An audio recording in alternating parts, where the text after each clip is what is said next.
Good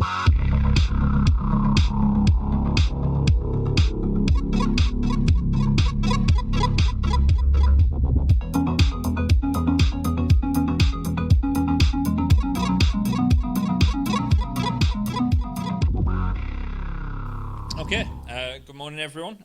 My name's Tom. I'm with the Unlucky Frog gaming team. We're doing the seminar recordings for Tabletop Scotland. Today's first seminar, as I hope you're all aware, otherwise you might be in the wrong room, is the Autism and Tabletop Gaming. I'm joined today by Gavin Scott and also, sorry, I didn't take a note of your name. Lynsey Paterson. Lynsey Paterson from the Perth Autism Support team. Format this is going to take is basically I'm going to open up with a few questions for our panelists, put you on the spot a little bit, hopefully not too much, and then if there's anything you want to add to that, feel free to do so, and then I'll open it up to yourselves. If anyone's got any questions, just pop your hand up. If you do have any questions midway through, feel free to stick your hand up as well, and if I can notice, I'll flag. If I don't, just shout Tom at me and I'll pick you up.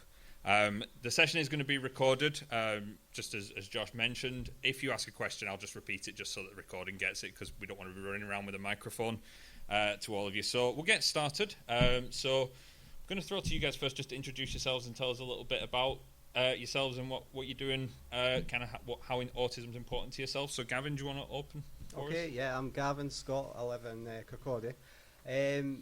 I've got two kids with autism, and I've got a little bit of autism myself.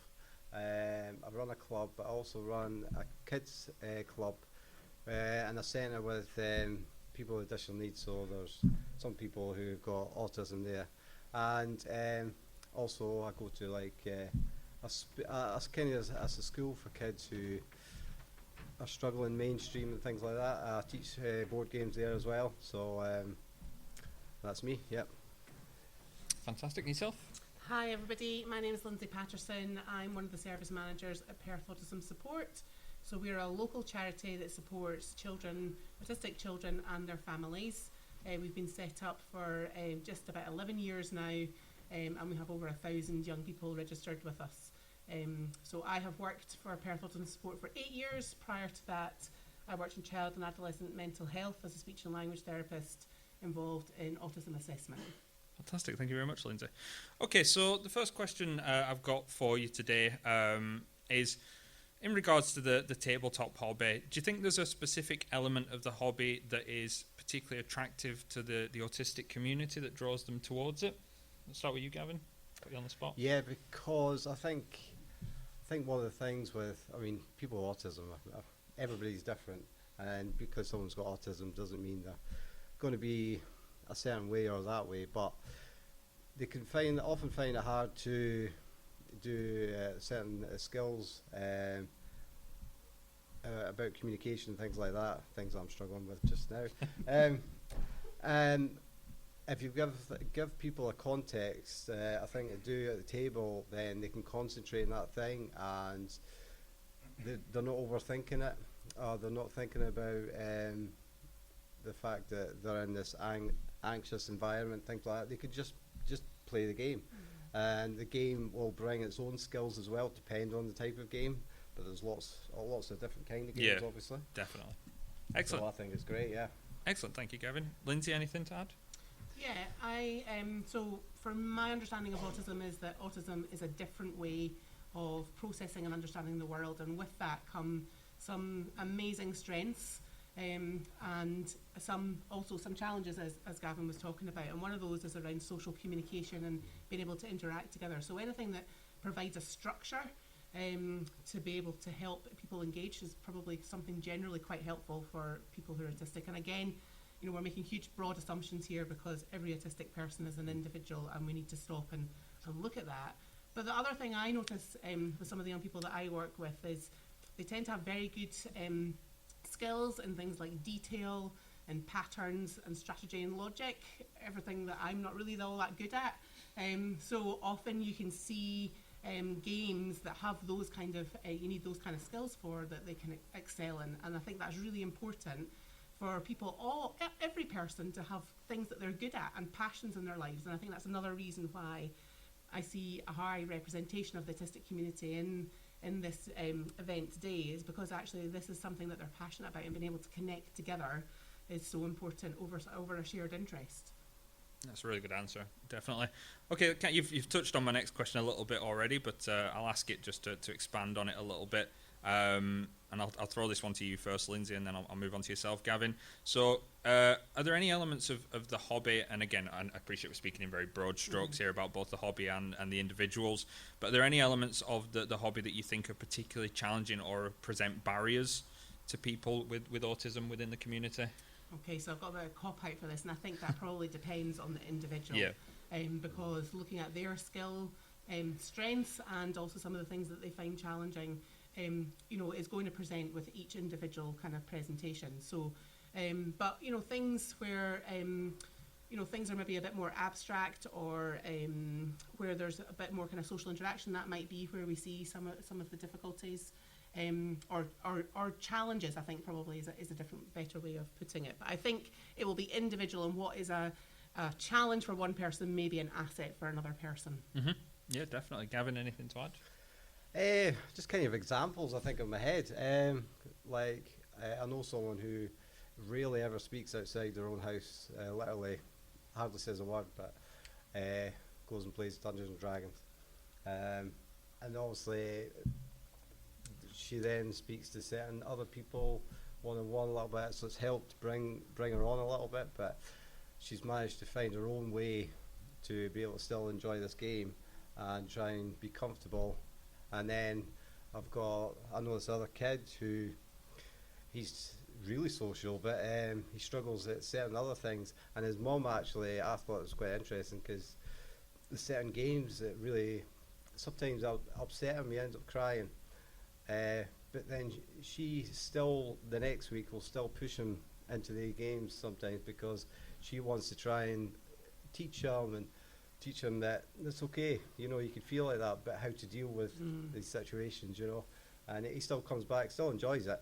It's just certain wee things that trigger. Yeah. But he still comes back for more though. Okay, that's great. I think that's a really good point, Gavin, because I think actually losing is something that doesn't matter whether you're autistic or not. I think everybody can find that difficult to deal with, and the emotions that come with that, or frustration when you get stuck at something. But what we know is some people with autism have more difficulty in regulating their emotions, so that might be something as well that we might see. I think dealing with losing is something probably everyone could do with a bit of support on. Exactly. Josh is nodding at me because he knows I'm a sore loser. Okay, we'll move on to the next question. So what actions do you feel that game designers could take to make their games and their products more accessible to people within the community? So Gavin, I'll start with you on that one.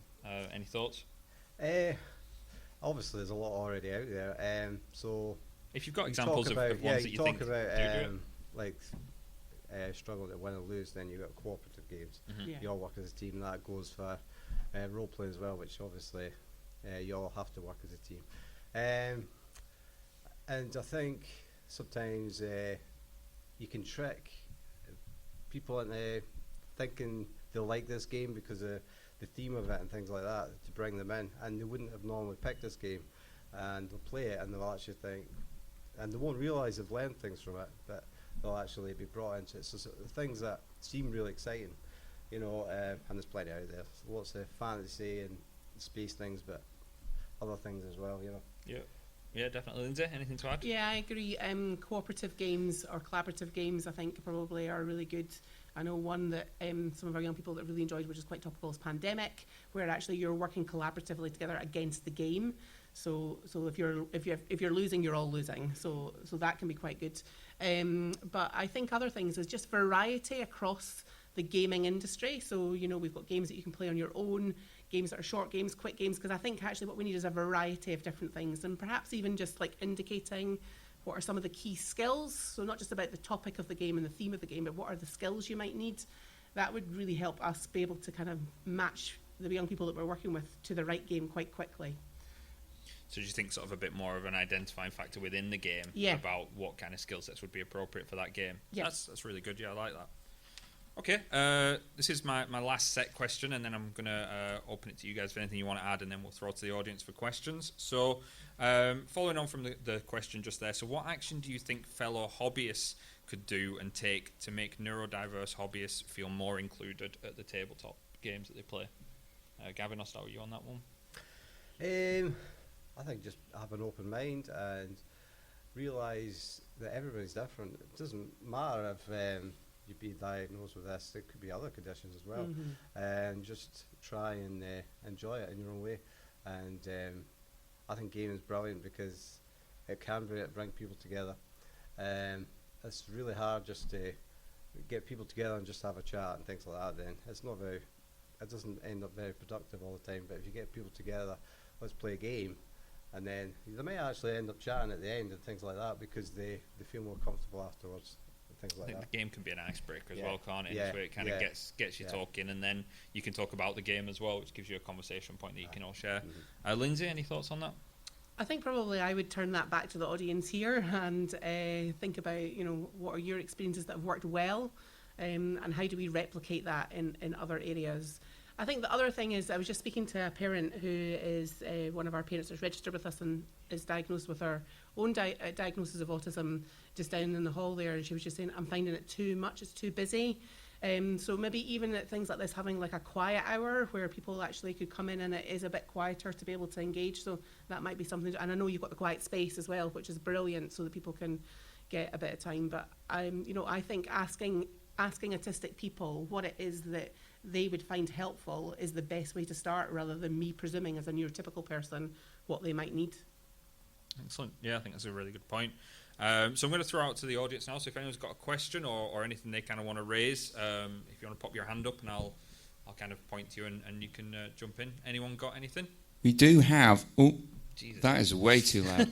We do have the wireless mic. I'm a little concerned it might give some feedback, but we could just give it a go and just see if it works. So, perhaps before we throw to the audience, shall we give a big hand to our panellists before we do that?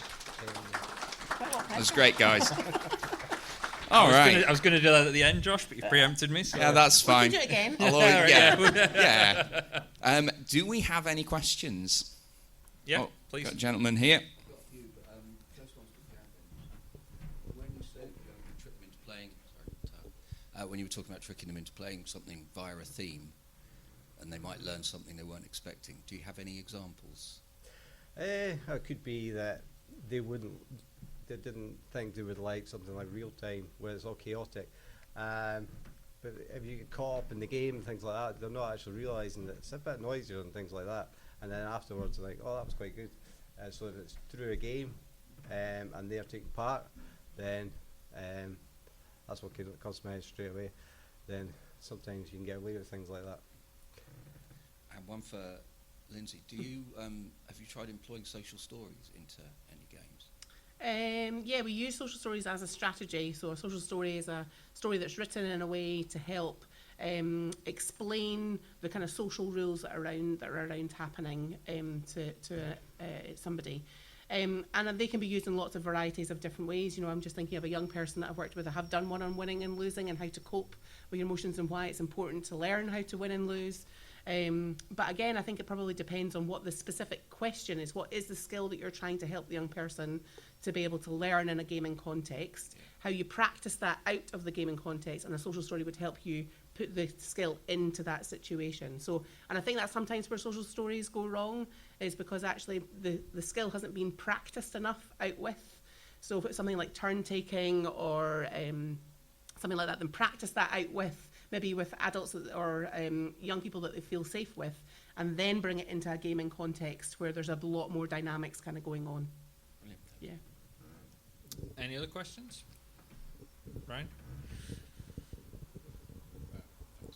Hi. This is not for young people, this is for adult players. So I don't know if that is too far outside of your experience. Just to share some insights, and then I have a question. I've been running a regular gaming group of about 7 people, swapping in and out of games for the past couple of years. And of those 7 players, 3 of them are autistic. One slightly more severely than the other 2. And what I've found has been really helpful when I'm doing descriptive, when I'm doing social scenes with them in the game, rather than just doing the voice. Once I've finished the voice line of the NPC, I then describe their expression or just add a little sentence to help explain exactly what their intention is. Also because I'm terrible at doing voices. But the side effect of that is that helps them. I'm also playing mostly online, so they can't see my face. But having those vocalization has helped. But here's and other things, but here's the question. One of the things I still struggle with is sometimes the players can get a little bit too fixated on one idea, one aspect that they understood. But in the moment after I put it forward, I realize that's not what I want to focus on. I need the story to go elsewhere. That's a distraction. But they're still focused on that, and I have some difficulty sometimes bring them round to the actual point I want to move on without saying, just drop it, move on. I want to do that in a more friendly and approachable way. Do you have any advice for that? Okay.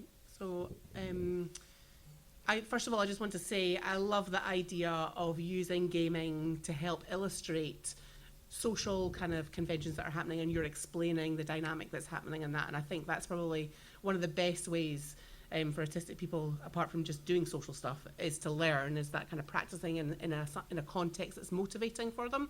So I just want to say, keep doing that. That's great.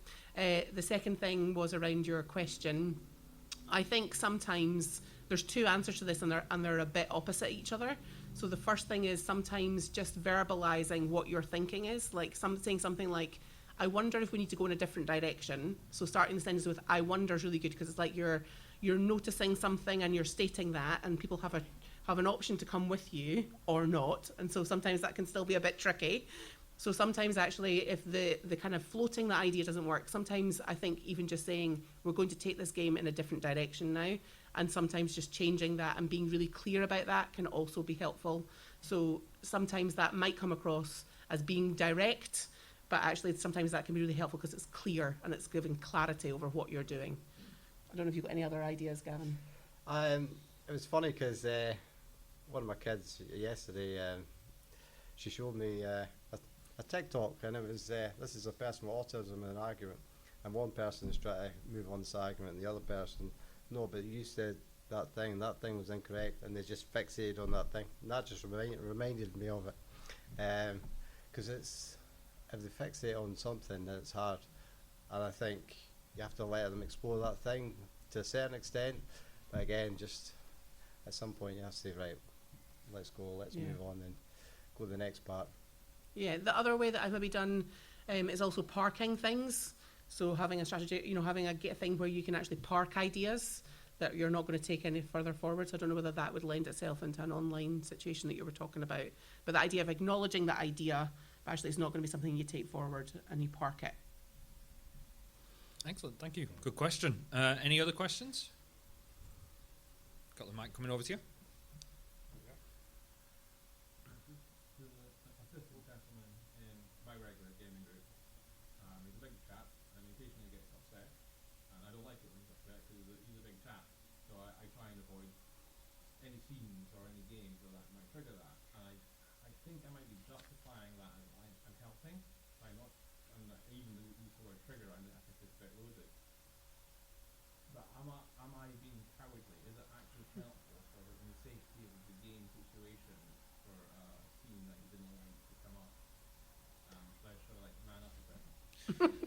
Okay, so I'll repeat that because I don't think the microphone was working for that one. So just so I understand this right, so you've basically got an individual in a game, and you're avoiding sort of confrontation with that individual, and your question is, should you be potentially engaging with that to a degree, obviously safely? So Gavin, Lynsey, any thoughts on that? I think planning ahead obviously is great. That's what I do a lot.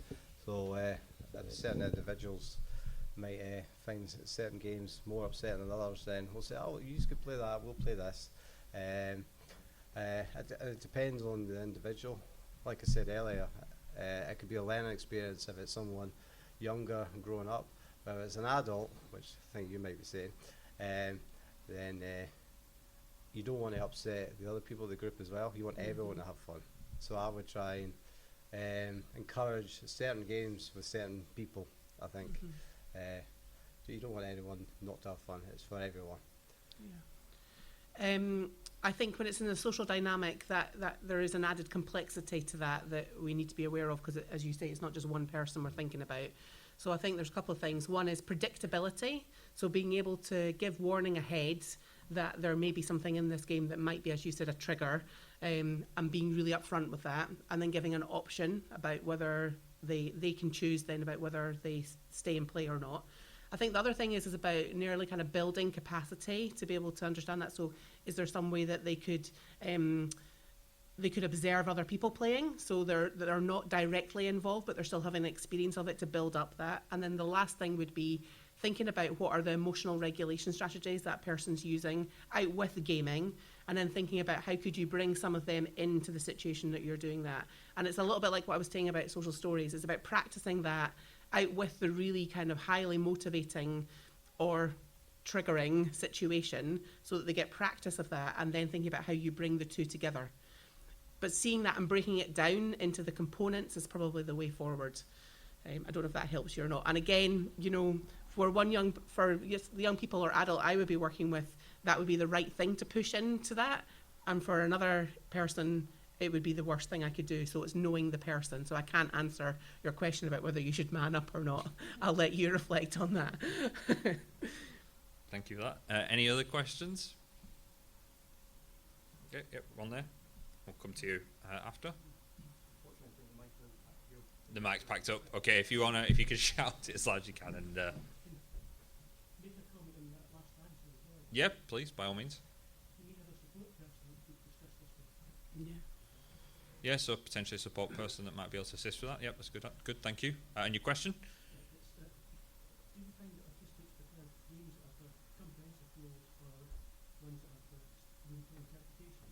Okay, so the question is, do you believe people with autism prefer games with comprehensive rules or ones with room for interpretation? Is that right? Yeah, thank you. So I know both. So okay. There's your answer. It's like we said at the beginning, everyone's different. Just because someone's diagnosed with a condition doesn't mean they're one way or the other. Everybody likes different things, and I think some people like role-playing games more. Some people like more abstract things, and it just depends on the individual. And you just have to learn about that person, I think. Do you think? I think you touched on this briefly. Sorry, Lynsey. I'll come back to you on that question. Well, I was about to say I've got nothing else to add. So. Okay, that's fine then. You mentioned earlier about challenging people with games that maybe they're not comfortable with like do you think it's obviously if the person is willing to do it, do you think it's good to have people challenge with maybe someone's not comfortable with comprehensive rules, trying to kind of edge them into that a little bit? Do you think that's a good way to do it as well? Kind of increase that experience. I think it's a great way to do it as long as they still enjoy it. Yeah. Because you don't want them just to never want to do it again. And conventional methods in a classroom won't always work. And that's pretty obvious. So tabletop gaming is a great way of teaching something without them realising they're learning. I do it all the time, and that was great. It's like yeah, but you learned this or you worked as a team. They don't realise. Yeah. So that's what I think. I think we saw a lot of that over lockdown as well. You know, people getting into hobbies like Dungeons and Dragons because it gave them that sort of community aspect, and it was you were playing a game, but you were actually getting the social element that you were maybe lacking in lockdown and things. So that's a good question. Thank you. I think we had another question somewhere. Yep. Do you want to?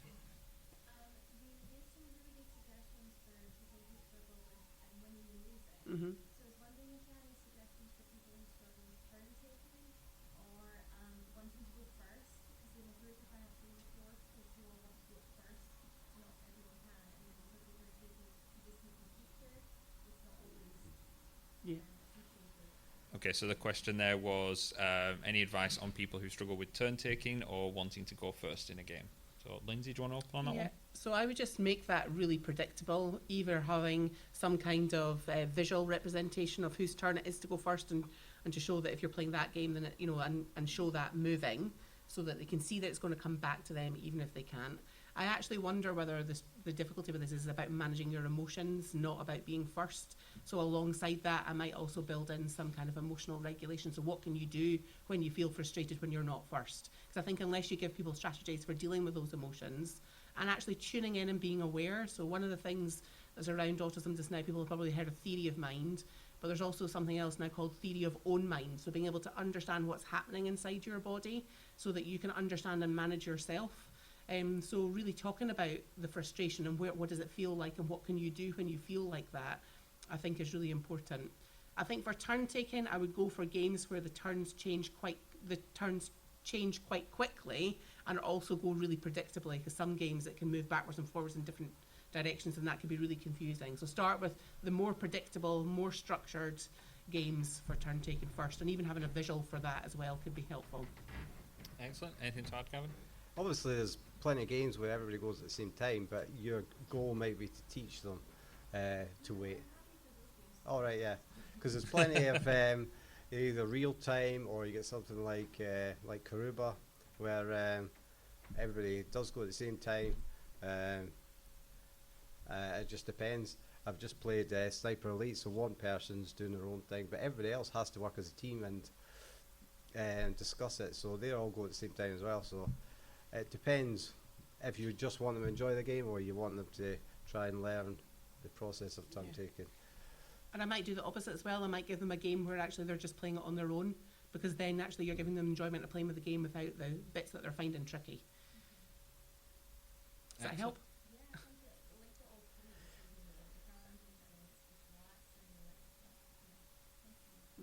Excellent. Thank you very much. Any other questions? Oh, yep, we've got a question there. Oh, we don't have a mic. I don't know why I'm waiting for the mic. If you want to go ahead. Yeah, sure. Again, about the player I mentioned earlier, one of the other problems, not necessarily a problem for me, but a problem that comes up is every few months, sort of cyclical, he has basically very strong imposter syndrome. He gets very, very worried that nobody's enjoying the game because he's there, nobody wants him there, and that he's holding everyone else's fun back. And we've gone through this a few times, but I was wondering, is there anything specific I can do to try and reassure him that nobody cares?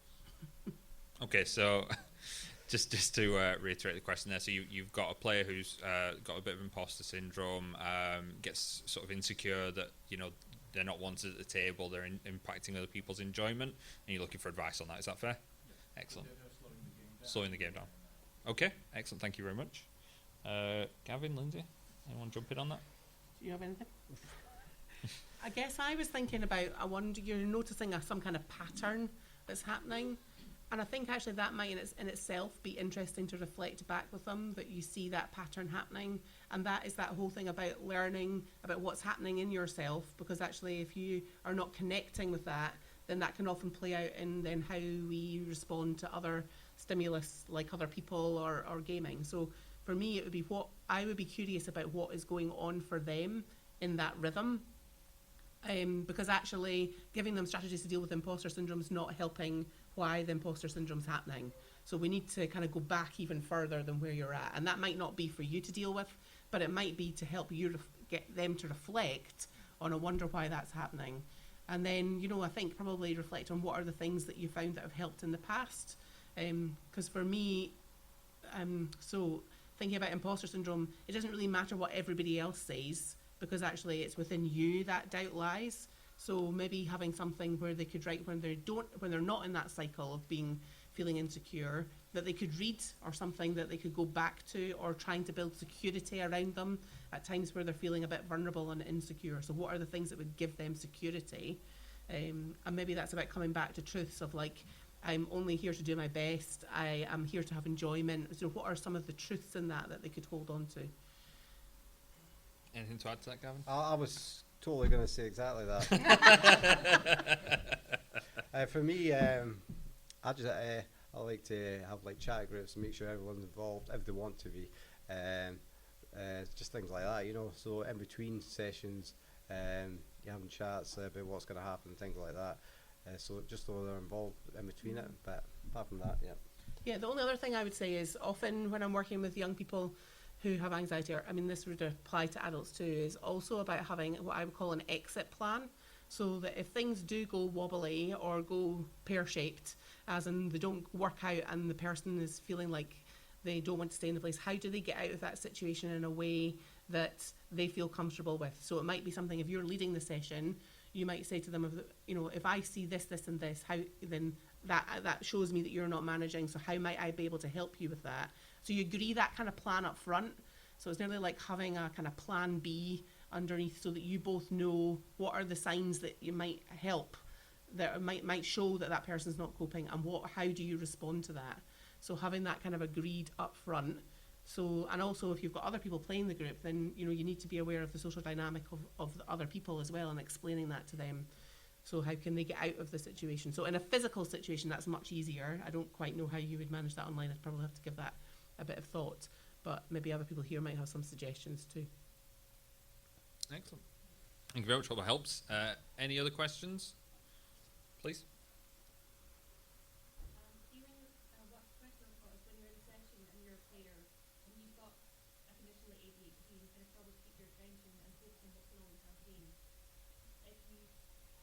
What's the advice you have for people who struggle to sort of keep up with the campaign instead of letting their mind wander and then losing track, and then when it comes to their turn, they're like, okay, what am I doing again? What's happening? It happens to me quite a few times. Okay, so that was what advice do you have for somebody who's struggling to keep focus or keep their attention over both short and longer spans of time?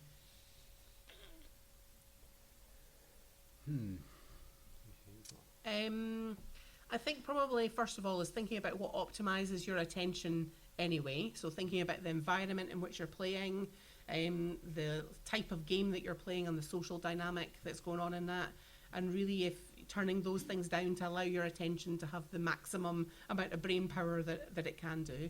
And then I think the other thing would be agreeing that up front with your players and saying that at the beginning. Sometimes I can lose attention, this is what I would find helpful. And then the other thing would be it's like having recaps. So actually saying, can somebody give me a recap? And I know in some games actually that probably would may ruin the game depending on what kind of game it is. But if that is allowed, then that might be the other thing as well. Thinking about it, so I've got ADD, so what would help me is I would probably have a notepad and like draw pictures and try and draw things about what's happening, things like that. And so I'm also still fidgeting, and that would probably help me listen to what's happening. But that's just kind of what I think I would do. Again, everyone's different. Yeah. And for some people, actually, to concentrate, they may need movement. So things like being able to have a seat that swings and moves, or being able to get up and move around might actually help them as well. So attention isn't always about being stationary. So that might be important as well. So looking at what maximizes your attention in other situations in your life. What about where it's like an online session where you're out easily, you've got the internet right at you, so you can like go onto a tab and stuff like that, and in person it's a little bit more story. Yeah. So Any suggestions in the room? Yeah, good. Yeah, to go with the visual timetable equivalent. So if you're doing something on, let's say, Discord, and you could share a screen with pre-prepared images of what's happening in what order, or you Yeah. present a picture of across the sword or something because you're about to have a fight, or a monster because you're entering their territory or something like that. Yeah. Any other tips anyone in the audience has got? This is something that I struggle with a lot. I have ADHD, and I think like having like a DM that understands you really helps. So like we record everything so that I can listen to it in like chunks, and so that I can like follow, or I can say like this is the bit that you were daydreaming at, listen to that bit again. But also like just like having like little sort of code words of like we're about to do this now, or like somebody taking like bullet points for me. You really have to find somebody that's patient with you and that understands you. I think I take my own time to notes and stuff when I can. But I think the recording is like what helped me the most, because I can just lose context very easily, and I will not have a clue what's happening for the next session. But what's like helping me is just like practicing like one-on-one with people. It's taken me a long time to get used to that, like before like having to run the group. So yeah, I think just like sort of building up my memory for it and my ability for it in the first place. Any other tips? Personally, I actually like taking my own notes, because that way you're doing something with your hands, you're focused on the paper, and you're keeping track of exactly what's happening, and letting yourself stim as well if that's something you do. Like, you can be writing while twitching your foot or something, so that you're not fully So that's kind of my way of coping with it. Excellent. Great Yeah, Brian. strategies. I've actually got a suggestion for it's the tool that you can employ when you're a DM across the entire table, not for somebody in specific. Using the phrase "let's take a pause," so that you can literally just stop what you're doing with no questions as to why we're stopping, and then a brief recap of what's happening and what the next steps are going to be. Personally, like having to deal with people of all stripes, not just neurotypical neurodivergent, it does help to establish that we can do this at any point. Yeah. So nobody feels embarrassed about having to do it or feels like they're interrupting at all. Excellent. Lots of really good tips there. Thank you, everyone contributing on that. I don't think we'll have that on mic, unfortunately, so that won't be on the recordings. That's just for you guys. That's That was the best bit. yeah, special bit for you guys. Any other questions from anyone in the room? Yes. Are there any resources available for autistic people to help them create their own games or their own? Okay. Can you run that question again? Because I didn't quite catch all of it. Are there any Resources. Yep. available for autistic people specific Okay. to help them create their own games that reflect their interests? Okay. So, are there any resources for autistic people specifically to help them create their own games for their skills? Was it? And their interests. Thank you very much. Sorry, my memory's not the best, so apologies for that. Yeah. Any thoughts on that? I don't have any information on that. No information on that, Joe? I just piggyback on everyone else's work, so I'm not sure. I don't have the attention span to make anything myself, so I'm afraid I can't help there. Anybody in the room got any? Yes.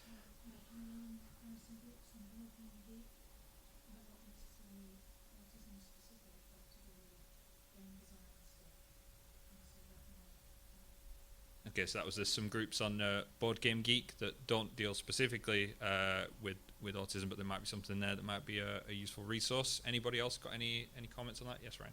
Some setting agnostic systems. So if you have a general, like a generic roleplay system that you can use, or just a simple set of rules of like we're using these systems, you can employ a lot of your own vision on those as well. So using basic resources and then projecting your own material onto that as well. That's good. Yeah, anyone else wanted to contribute anything to that? No? Yeah, hopefully that gives you something. Sorry, it's not much to go off, unfortunately. It does bring me on to a question that I had that I was going to wrap up with, and I'll jump back to the audience if there are any more questions in a minute. Are there any resources that you would recommend from your own experiences for people here today for helping, either if they are autistic that they might want to tap into, or if they have someone in a game that they play with regularly that they might want to read or look into that you've used yourself in your experiences? Well, I guess probably if people are based in Perth, we have a role play group that runs for young people through our activities programme. So that is for anybody that's registered with us under the age of 18. So, and we also have other kind of things. So that might be something that's just local here that might be of help. Excellent. I think a lot of what's out there doesn't have to be specific for people with autism. So gaming helps everyone. So I can't recommend something specific for someone with autism. Okay. But there's a lot out there. There's a lot of games. There's a lot of different types of things to try. Okay. So just experiment and try different things. What interests you? And Okay. usually that's what to go for. Fantastic. I think the reason why that question's hard to answer is because there's such diversity across autism. Yep. Mm-hmm. So it would be really hard to recommend one thing because actually it would be knowing that person and their interests. Yep. Okay, fantastic. Thank you. Any other questions from the audience? Yes. Just to go on that a little bit, I think using safety tools. I know Yep. it's not just for autism, but I think having that idea of safety tools gives them that ability to say, this bothers me, or let's not go down, or let's just stop. Mhm. And since it applies to everybody, you're not necessarily single the most. Yeah, I Like think the that's good. X-Card and all the other sort of safety tools that are definitely become much more popular. I've seen them much more conventions these days, which is nice to see. Yeah, I think that's a really good suggestion. So that was just a mention of safety tools. So as you mentioned, the X card and things like that, and allowing everyone access to those so that nobody feels singled out using them. That's a really good suggestion. Any other questions? Yes, over here. Got a son who's autistic. He plays online mainly, episodically. Just wondered if you have any tips for finding groups to play with. Okay. Either sort of face to face or online, and preferably sort of autistic friendly. Okay, so that was any suggestions for finding groups online that are autistic friendly. Is it board games or role playing games? Just out of interest, role playing games. Okay. Anything on that, Gavin? Either. I don't know. Don't know? I No, don't that's know fair the enough. role-playing games online. That's all. That's fine. Lynsey, anything on No, that? I'm sorry, I don't know of anything, but I wonder whether, oh, there's somebody maybe at the back that's got, I run a lot of games in Roll20. It's a great website for networking. There's a lot of PMs advertising their games, and some of them will outright state on the front page that they are perhaps autism friendly. If it's not the case, you could still inquire as to whether or not maybe they are, and so you can apply, go ahead, and if not, then you don't have to apply for that one. So I think Roll20 or similar things. There's also the Discord Discord that has the same thing where you can look for games, and they can state whether or not they can deal with neural difficulties and so on. Yeah. No, that's good. I was funnily enough, I was actually going to mention that myself. I do a lot of GMing on Roll20, and they have community sections where you can post and say, you know, I'm looking for this type of game and this type of group that will be comfortable with you know, my particular additional support that I need. So My follow-on thought to that actually was it's really hard to know. So it's a difficult one because sometimes someone doesn't want to say that he's on the spectrum. Yeah. And I respect that. And Yeah. want people to see him as he is. of course. But then obviously, bless him, he has quirks and difficulties. He was playing in Falkirk, quite close to us, on Yeah. Rangebank, and on a regular basis, and he got asked to leave the group, Right. and in the nicest possible way, but I think it was because he tends to get very, very animated when Yeah. he's playing, and it was too much for the other players. Yeah. So there is this, going to be my other question: how do you curb someone's enthusiasm? It's when they're absolutely into the role. Yeah. It's not good. No, I can appreciate that, and it's a shame when it's passion that's driving it almost, but it's detriment. Well, it feels detrimental to other people, even if it isn't. Any thoughts on that situation at all? I would try and beat it. I would be more enthusiastic, but I tend to find that that would kind of quieten them down. You need someone to be the most. I would try and be the most. You know, that's what I would do. I guess just on a reflection of what you're saying, I wonder whose problem this is. Because actually, it's great that somebody's passionate about something. Yeah, it is, yeah. So, do you know, is it about helping everybody else understand why that is and how to respond to that? You know, because actually it would be terrible if we diluted everybody's passion down, wouldn't it? I would hate to see a world where that happens. And actually, yeah. I don't know, I don't think that gives you an answer, but it's just a reflection. Yeah. Mm. They were distressed, Mm. particularly when, and he saw it as something that was probably the right thing to happen. But it's, he would just like to see him in a regular, sort of regular games perhaps, and your sort of face-to-face ones as well. Because at the moment, some of the games he plays, City of Mist, it's international. And, Yeah. So different time zones. Yeah. Play very, very occasionally. Yeah. So it's not a regular thing for us. And I think as well, it's really good face-to-face when you're getting that interpretation of body language and social skills. Yeah. So you don't necessarily get online. I think one thing I will say from my own experience, I've played with a lot of different groups in a lot of different parts of the UK, and there's always going to be that situation that a group's just not the right fit for any person for any reason, and it's just about moving through groups until you find one that fits for you in any circumstance. So there's no shame in having one or two groups that you just don't fit with. That can happen in any circumstance. So meeting people and finding a group that do accept you for who you are and the passion that you bring to a game. I think that's a good thing to do. So the more opportunities you can get to play, and the more groups that you might find that one that clicks and it kind of really works for him. They take him. Yes, I see lots of people with their hands up. So I just wanted to add on that because in my own group, a lot of us aren't the best at talking, but we have one person who actually can be able to talk. And it helps because we can start conversations and they know more about it, and it gives us ideas that aren't really as catered for the talk kind of thing. It's really about finding the right group. The world people out there that you love that person. yeah, definitely. Great to hear. Anybody? Yes, do you want to add something? Just if you're looking for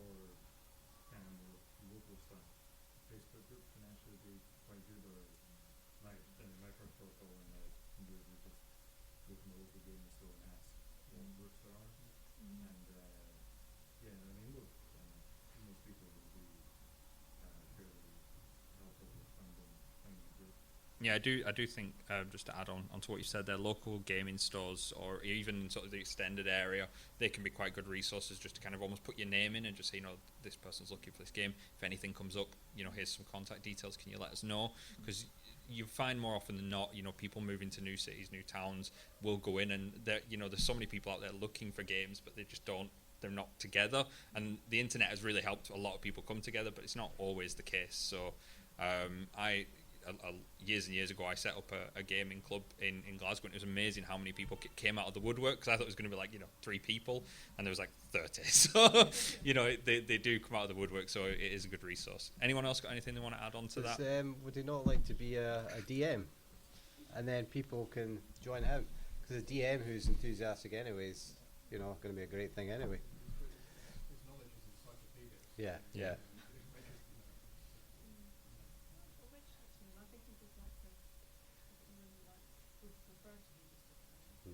Aye, it depends what he wants, yeah. I can attest to that as well. My DM, like Peter Autistic, his special interest is Dungeons and Dragons 3, saying he knows all the rules, all the background stories, and it's the best thing ever. Just having that person to support you, you really appreciate them and their knowledge.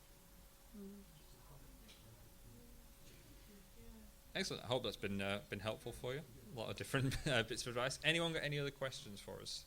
I'll go for at the back. Yes? Yeah? Did you have your hand up? Yeah.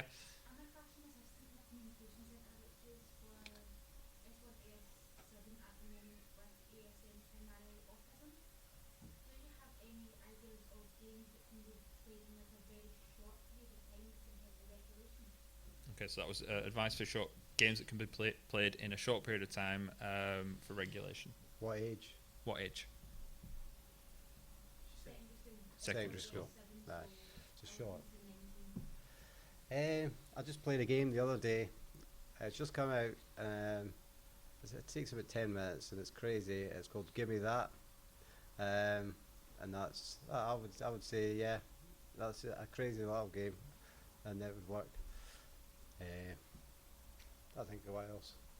Is Love Letter not quite a short game as well? That's quite a short one as well. Especially if you get a different version that might be more appealing. Yeah, one that's not quite like as Batman or something. Yeah, like the Batman Love Letter or something like that. They're quite short games as well. You got your For Sale, quick games like that. Skull. There's quite a lot. Yeah, there's probably a few. If you go on Board Game Geek, and you just go through menus, there will be a time slot thing, and you can look up short games, and then look at the weight, and you don't want anything over like 2.5. You want something a bit lighter, so that would be a great place to. You'll find hundreds. You will, literally. Is there anyone in the audience that has a short game that they would potentially recommend that they particularly enjoy? Yes? King Domino. Heard of that. Okay, yeah, there you go. Yes? I really like Flux, and it's got all different versions. So Flux, yeah. you can find a whole load that might be your favourite. Yeah. Exploding Kittens, obviously. Yeah, you kids like that. Exploding Kittens. Yeah. I hope somebody's making a list. It's all recorded, it's fine. Just scroll to the end. Yeah. Excellent. Any other questions for us? I think I saw a couple of hands. Yes? Okay. Okay.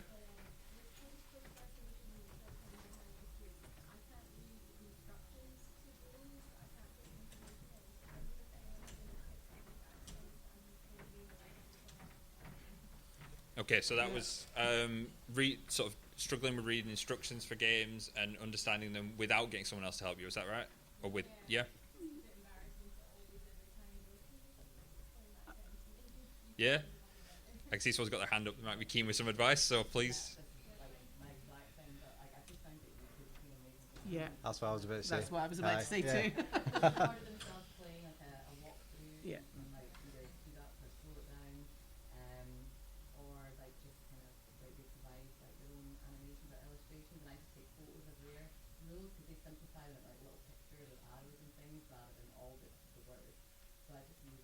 Yeah.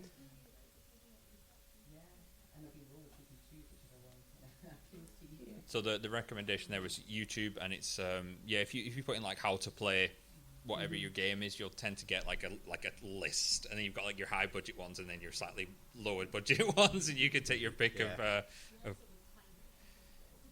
Yeah, that's it. You've got some that are really, I'm the same, yeah. quick. I think often as well looking for overviews of games, so it gives you a bit of a kind of context of what you're going into, because then that helps you know what you're listening for as well. So that can be helpful as well as the rules. What's the overview?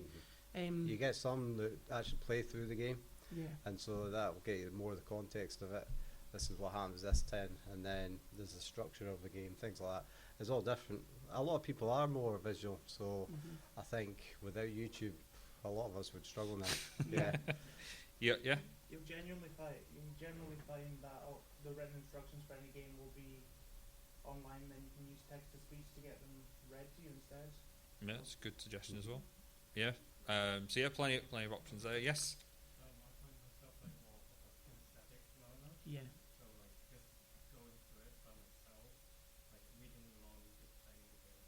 You can also do it with a pen, get that out, but like you said, without help someone, sometimes it's just easy to go through it, play the game as you're playing, and to play with others. It's kind of take it in to learn the rules, understand it, but you don't necessarily need to quick search up to when you're like wanting to do this and this and this. You keep your attention on the game and then look at something you don't understand. You're like, don't I go here? Because I find myself like if I'm just reading the rules, and then I'm like, okay, I'll just play the game. If there's something I don't understand, I'll look it up, I'll look in the moment, and it helps me, and then eventually, like, if you just go from like, oh, I don't understand it, just applying to it.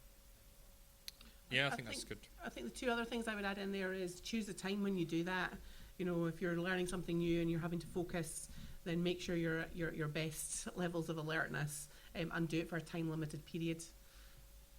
I think one thing I would. Oh, go ahead. Role-playing games don't use the character sheet.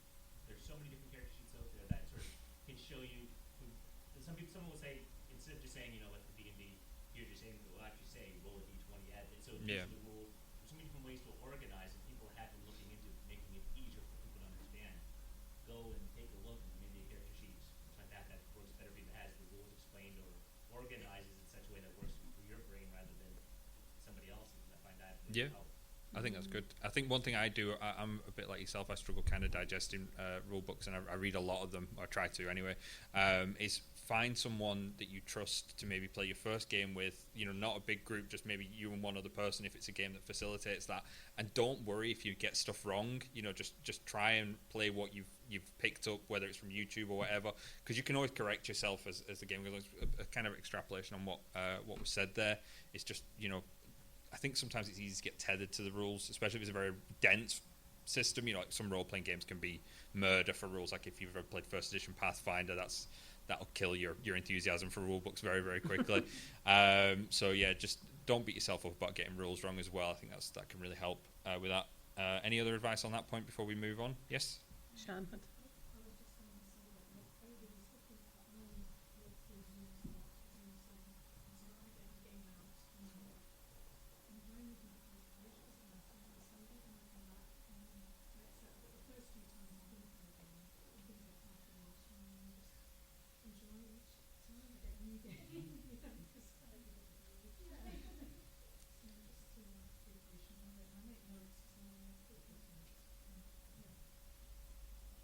Excellent. Thank you very much. I think we've got time for one more question before we need to wrap up. So, anyone got a question?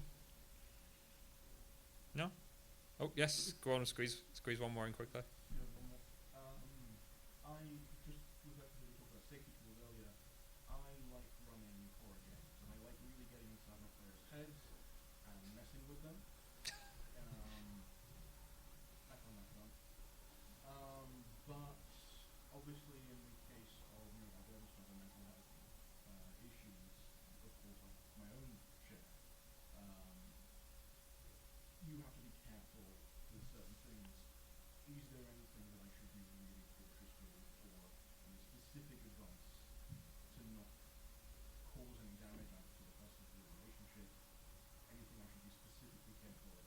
Okay, so that was when you're running kind of horror-themed games, about being careful about what subject matter to touch on and how to address that, yeah? Okay. Any thoughts on that? I think it's more about the individual rather than the diagnosis. It's know your people you're playing with. I think that's the most important thing. Yeah, one thing I do, so I run horror quite a lot. I wouldn't say I enjoy messing with people, but it's probably not that far off. But one thing I do, I always run a session 0, and I'll always say, is there any subject matter that is off limits? And I won't even necessarily say that needs to be addressed on a group, because some people don't want to say, you know, what their triggers are or anything in a group. So I'll say, look, if there's anything that is off the table, send me a message and just let me know in the background so that I can take that, you know, off my agenda. If I'm pre-reading an adventure, I can take that out and replace it. Or I had one where I ran a very specific adventure where the adventure needed you to touch on something I knew that player wasn't comfortable with. So I pre-warned them and said, look, when this is coming up, if you just want to jump off for 10 minutes and then come back on, and then they're not being triggered, they're not being, you know, affected by that, but everybody's still getting the experience around it. So there's options there. Ryan? Yeah, there's actually a checklist you can run, which is like a lines and veils checklist of I don't mind this, I mind this, we're not going to touch on this at all. And it's basically a checklist that you can send to your players, so they can check in how they feel about it. They don't even need to discuss it, and thankfully, because a lot of the information is there on the sheet, it gets you thinking, I didn't really think about this, but I don't want this coming up at all. Or I never thought I'd have to think about this, I don't want this coming up at all. So it's things that, because you might predispose yourself to not think about things that upset you, it'd be easier for you to have all the information available for you, the options that may come up. You just have players weigh on, you can just skip this entirely, or I'm comfortable if we allude to it, but don't go into too much detail. Do you have something to add there? Just to touch on that a bit more, content warning yourself. So if you know that there's going to be something that someone might have an issue with, content warning, pre-warn that it's going to be included within the show. Then there's also, I think a lot of the RPGs they run the X card. Mm-hmm. If you're aware of that, so that allows you to basically tap out. Yep. And that's quite Yeah. Yes. Like. Another tip is if there's a subject that comes up that is not necessarily a hard limit, or maybe it's something that's quite necessary for the story, what you could do is the so-called fade to black, where you say, okay, now this is going to happen. We're not going to describe it, we're not going to address it, here is the result. And you skip it completely, and then the story can still move forward. Yeah, I must admit, I run with a lot of guys, and if there's any romance scenes, they tend to be fade to black scenes. You know, I don't really want to play that out with my buddy. I'm comfortable with a lot of things, but we're not there in our friendship. Right, I think that unfortunately is bringing us up to the end of the time we have today. So I'd like to thank Gavin and Lynsey for taking the time, and all of you for participating as well, and all your great questions. Can we get a round of applause for the panelists, please, and for yourselves as well. Thank you very much. Ryan will open the door so you can escape now. And thank you all for attending. I hope you enjoyed it.